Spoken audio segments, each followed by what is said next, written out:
আসসালামু আলাইকুম, প্রত্যেককে স্বাগত জানাচ্ছি আজকের এই ভিডিওতে আমরা জানবো যে সমাজসেবা অধিদপ্তরের ইউনিয়ন সমাজকর্মী পদের প্রশ্ন বিশ্লেষণ। আজকে হচ্ছে বাংলা সাহিত্য ব্যাকরণ। তো ভিডিওগুলো আমরা এমনভাবে মেক করার চেষ্টা করব এবং প্রশ্ন বিশ্লেষণ এমনভাবে করব যেগুলো আপনারা সহজে বুঝতে পারবেন যে কোন জায়গা থেকে পড়তে হবে এবং কিভাবে প্রশ্নগুলো হয়, এটা আপনি খুব সহজে বুঝতে পারবেন। যেমন আমরা যদি খেয়াল করি বাংলা সাহিত্যের ক্ষেত্রে, এখানে প্রশ্ন এসেছে রবীন্দ্রনাথ ঠাকুর থেকে মূলত প্রশ্ন এসেছে। এখানে প্রশ্নটা এসেছিল এরকম করে, 2 বিঘা জমি কবিতাটি কার লেখা? তো এখানে অপশন ছিল কাজী নজরুল ইসলাম, মাইকেল মধুসূদন, রবীন্দ্রনাথ এবং কায়কোবাদ। তাহলে এখান থেকে দেখা যাচ্ছে যে রবীন্দ্রনাথ ঠাকুর থেকে প্রশ্ন এসেছিল 2 বিঘা জমি কবিতাটি কার লেখা। এরপরে প্রশ্ন এসেছে কাজী নজরুল ইসলাম কি কবি, অর্থাৎ বাংলাদেশের জাতীয় কবি কে? এই প্রশ্নটি এসেছিল যে বাংলাদেশের জাতীয় কবি কে। উত্তর হচ্ছে কাজী নজরুল ইসলাম। এরপরে যে কবর নাটকটি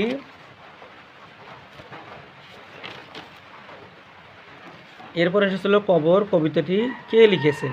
অপশনে এসেছিল কায়কোবাদ, রবীন্দ্রনাথ ঠাকুর, জসিমউদ্দিন, মাইকেল মধুসূদন দত্ত। উত্তর হচ্ছে জসিমউদ্দিন। এটা হচ্ছে 2022 সালের কোশ্চেন, যেটা ইউনিয়ন সমাজকর্মী পদে এসেছে। তো আমরা আরও কিছু প্রশ্ন দেখব। সেটা হচ্ছে যে এখানে কাজী নজরুল ইসলাম প্রথম কাব্যগ্রন্থের নাম, অর্থাৎ প্রথম কাব্যগ্রন্থের নাম একটা কি কাজী নজরুল ইসলামের, সেটা এখানে এসেছিল। এরপরে রবীন্দ্রনাথ ঠাকুরের ছদ্মনাম কি? ভানু সিংহ। কার ছদ্মনাম? প্রশ্নটা এভাবে এসেছিল। এরপরে প্রবাসের দিনগুলি জাহানারা ইমাম, অর্থাৎ প্রবাসের দিনগুলি কে লিখেছেন বা জাহানারা ইমামের লেখা কি? সেটা হচ্ছে প্রবাসের দিনগুলি। এরপরে মধ্যযুগ থেকে প্রশ্ন এসেছিল অন্নদামঙ্গল কোন যুগের কাব্য? এটি প্রশ্ন এসেছিল। উত্তর হচ্ছে মধ্যযুগ। এরপরে অমিত্রাক্ষর ছন্দের পর্বত থেকে মাইকেল মধুসূদন দত্ত। তাহলে আপনি কিন্তু ইজিলি বুঝে যাচ্ছেন। আমি যদি হচ্ছে প্রশ্ন প্যাটার্নটা বোঝার চেষ্টা করি, সেটা হচ্ছে রবীন্দ্রনাথ দেখেন 22 সালে এসেছিল, আবার হচ্ছে 2016 সালেও এসেছিল। তাহলে রবীন্দ্রনাথ কি এসেছে? রবীন্দ্রনাথ হচ্ছে 2 বিঘা কবিতাটি কে লিখেছেন? রবীন্দ্রনাথ ঠাকুর। এবার এসেছে কি? ভানু সিংহ। কার ছদ্মনাম? উত্তর হচ্ছে রবীন্দ্রনাথ ঠাকুর। অর্থাৎ রবীন্দ্রনাথ থেকে যে প্রশ্নগুলো এসেছে একদম বেসিক, খুব ডিপলি কোশ্চেন হয়েছে তা না, বেসিক কোশ্চেনগুলো রবীন্দ্রনাথ থেকে হয়েছে। সেমভাবে নজরুল থেকে যদি আমরা খেয়াল করি, কাজী নজরুল জাতীয় কবি কে? কাজী নজরুল ইসলাম। আবার খেয়াল করেন যে কাজী নজরুলের প্রথম কাব্যগ্রন্থের নাম, অর্থাৎ এটাও একদম বেসিক কোশ্চেন। সেই কোশ্চেনগুলো মূলত 22 সালে এবং 16 সালে হয়েছে। তো আপনারা এখান থেকে কী কী পড়বেন এখন থেকে অনায়াসে বুঝতে পারছেন যে অবশ্যই পড়তে হবে রবীন্দ্রনাথ, কাজী নজরুল, জসিমউদ্দিন, এরপরে জাহানারা ইমাম, এরপরে হচ্ছে মাইকেল মধুসূদন দত্ত, আর হচ্ছে মধ্যযুগ। এরপরে খেয়াল করুন প্রশ্ন প্যাটার্নে আমি বলেছিলাম যে অপশনে ছিল কায়কোবাদ, মাইকেল মধুসূদন দত্ত, জসিমউদ্দিন, এরপর হচ্ছে কাজী নজরুল ইসলাম। তার মানে এই চারটি রাইটার আপনাকে অবশ্যই পড়তে হবে। 4 জন যে কবি সাহিত্যিক আছে এদের সম্পর্কে অবশ্যই আপনাকে পড়ে যেতে হবে। সো এই টপিকগুলো আপাতত ইউনিয়ন সমাজকর্মী পদে যারা পরীক্ষা দিবেন বাংলা সাহিত্যের জন্য, এই কয়জন লেখককে আপাতত পড়তে হবে। পার্ট 2-তে আমরা কথা বলবো যে আরও কোন কোন সাহিত্যিক পড়তে হবে, সেগুলো প্রশ্ন বিশ্লেষণ সহ আপনাদের সঙ্গে কথা বলবো। তবে মনে রাখবেন এখন আপাতত পড়তে হবে রবীন্দ্রনাথ, কাজী নজরুল, জসিমউদ্দিন, এরপরে জাহানারা ইমাম, মাইকেল মধুসূদন দত্ত, কায়কোবাদ। এবং মধ্যযুগ সম্পর্কে ভালো ধারণা থাকলে অবশ্যই মধ্যযুগ থেকে একটি প্রশ্ন কমন পেয়ে যাবেন অবশ্যই আপনি। তো এই হচ্ছে সাহিত্য পাঠ। এবার আসা যাক হচ্ছে ব্যাকরণ পাঠে।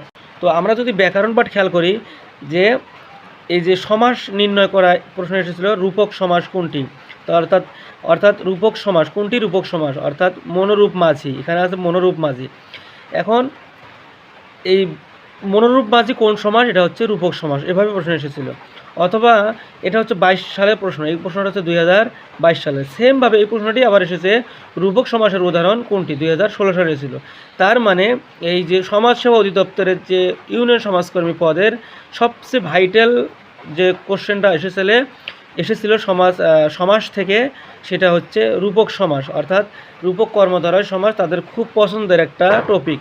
তো এই টপিকটি পড়তে হবে। সমাস পড়বেন, সমাসের ভেতরে যে স্পেসিফিক যে সাব টপিক রয়েছে সেটা হচ্ছে রূপক কর্মধারয় সমাস, অবশ্যই আপনাকে ভালো করে পড়ে যেতে হবে। সেমভাবে আমরা যে ক্রিয়া বিশ্লেষণ ক্রিয়া পড়ি, অর্থাৎ এই ছেলেটি দ্রুত দৌড়ায়, এটা কোন বিশেষণ? এটা হচ্ছে ক্রিয়া বিশেষণ। এই দ্রুত দৌড়ায়, ছেলেটি দ্রুত দৌড়ায় কোন বিশেষণ? ক্রিয়া বিশেষণ। এই ক্রিয়া বিশেষণ থেকে প্রশ্ন এসেছিল। এরপরে কোনটি বর্ণহীন ধ্বনি বর্ণ এগুলো থেকে প্রশ্ন হয়েছিল, যেমন মাত্রাহীন বর্ণ কয়টি, তারপর স্বরবর্ণের সংক্ষিপ্ত রূপটা কি বলা হয়। তো এই জায়গাগুলো থেকে প্রশ্ন এসেছিলো 2022 সালে। সেমভাবে এখানে দেখেন 2টি কোশ্চেন এসেছিল, তার মানে ধ্বনি বর্ণ শব্দ এখানে খুবই গুরুত্বপূর্ণ, অর্থাৎ মাত্রাহীন বর্ণ হচ্ছে 8টি। তো এই জায়গাগুলো আপনাকে একটু ভালো করে পড়তে হবে। এর যৌগিক স্বরধ্বনির সংখ্যা কতটি, তো এই জিনিসগুলো আপনাকে একটু ভালো করে পড়তে হবে। এরপরে এই ব্রহ্মপুত্র এই শব্দের যুক্ত বর্ণ মানে ভাঙলে কি পাওয়া যায়, তো এই জিনিসগুলো মূলত এখানে এসেছিল। তো আশা করছি যে এগুলো খুবই গুরুত্বপূর্ণ। একইভাবে বানান শুদ্ধি, মুমূর্ষ সমার্থক শব্দ, সূর্য বা অর্ক এর সমার্থক শব্দ। তো এই যে বানান শুদ্ধি এবং সমার্থক, এগুলো যদি আপনি শুধুমাত্র বানান শুদ্ধি এবং সমার্থক এগুলো যদি আপনি বিগত সাল বেশ পড়াশোনা করেন, তাহলেই কিন্তু আপনি কমন পাবেন। এরপরে কারক, যা ক্রিয়া সম্পাদন করে, কারক কাকে বলে এসেছিল, যা ক্রিয়া সম্পাদন করে তাকে কী বলা হয়, কারক, ধ্বনি, সমাস, বিভক্তি। তো এগুলো মূলত অপশনে দেওয়া থাকতে পারে, এটা হচ্ছে কারক। এরপর উপসর্গ দেখেন কয়টি, তার মানে উপসর্গ হচ্ছে কয়টি সেই বিষয়ে প্রশ্ন এসেছিল। এরপরে সংখ্যা গণনার মূল একক কী। এরপর বাগধারা, চোখের বালি, উভয় সংকট। এখন দেখেন বাগধারা, এই চোখের বালি আর উভয় সঙ্গে, এটা 2টা প্রশ্ন এসেছিল। আর 16 সালে এই বাগধারা থেকে প্রশ্ন এসেছিল হচ্ছে তামার বিষ, মানে অর্থের কুপ্রভাব, এটা 16 সালে এসেছিল।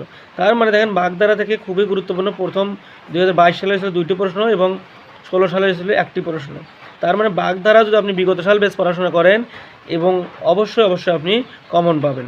তারপর বাংলা লিপির উৎস, অর্থাৎ বাংলা ভাষা ও লিপি, অর্থাৎ বাংলা ভাষার উদ্ভব বা বাংলা ভাষার ব্রাহ্মী লিপি, খরষ্টি লিপি, এগুলো যদি আপনি পড়েন এবং বাংলা ভাষার কীভাবে সৃষ্টি হয়েছে, প্রাকৃত, তারপরে হচ্ছে এই জিনিসগুলো যদি আপনি ভালো করে পড়েন, সেক্ষেত্রে অবশ্যই আপনি এখান থেকে একটা ভালো নাম্বার পেয়ে যাবেন।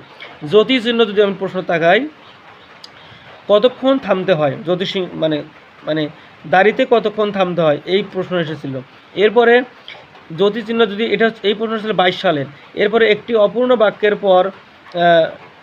বাক্যের পর কী দিতে হয়, কোলন দিতে হয়। এরপর বাংলাদেশ ছাড়া কোন অঞ্চলের ভাষা হচ্ছে বাংলা, সেই জায়গাটায় প্রশ্ন এসেছিল, এটা ছিল মূলত বাংলা লিপি থেকে।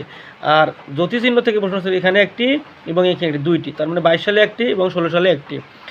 এরপরে আমরা যদি খেয়াল করি পুরুষ শব্দের স্ত্রীবাচক শব্দ কি, কোন ভাষার শব্দ, কোন তারিখ কোন ভাষার শব্দ, এটা দেখেন খুবই গুরুত্বপূর্ণ। এই প্রশ্ন প্যাটার্ন যদি আপনি একবার বুঝে যান, তাহলে আপনার কিন্তু প্রস্তুতি নেওয়াটা সহজ হয়ে যাবে। যেমন কোন ভাষার শব্দ, তারিখ কোন ভাষার শব্দ, এটা এসেছিল। আবার পরবর্তী সালে প্রশ্ন হয়েছে তারিখ শব্দটি কোন ভাষা থেকে নেওয়া হয়েছে।